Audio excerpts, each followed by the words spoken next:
మాట్లాడితే హిందూ హిందూ అని మాట్లాడతారు. ఈరోజు ఏమంటే హిందువులం కాదా? ఆడేమన్నాడు రాడు? ఈ అక్షింతలు, ఈ పులిహోర, ఈ తీర్థాలు, ఈ కాషాయ జెండాల ఊరేగింపు మన కడుపు నిలుస్తుందా?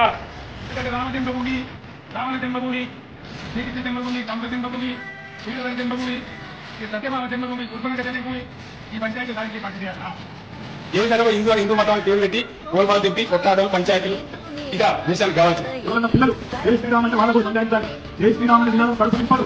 జై శ్రీరామ్ అనే విధానం ఈ ఉద్యోగం ఇంత పేమెంట్ ఏమని మా రాజు నిజం నిజం is our king. It is our history.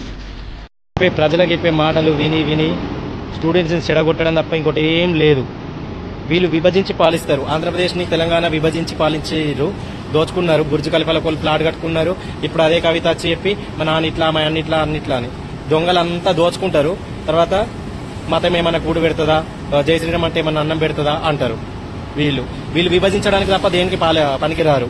ఇది ఒకటే కాదు, వీళ్ళని ఇట్లనే వదిలేస్తున్నాం అనుకో, వీళ్ళని విజయ్ సేతుపతిని, స్టాలిన్ని, వీళ్ళందరినీ ఇట్లనే వదిలేసినాం అనుకో, విజయ్ తలపతిని, వీళ్ళు ఏం చేస్తారు తెలుసా? విభజించి పాలించడం వీళ్ళకి అలవాటే కదా. North Indians, south Indians, Dravidians అనుకుంటా వీళ్ళు ఒక ప్రత్యేక దేశం తేవడానికి ప్రయత్నిస్తారు. రాసి పెట్టుకోరు. ఇది 100% మార్క్ మై వర్డ్స్. విభజించి పాలించడం తప్ప వీళ్ళకి ఏం చేత కాదు. చేతనాగాళ్ళు ఇవే కడుపు నింపదంటున్నావు కదా.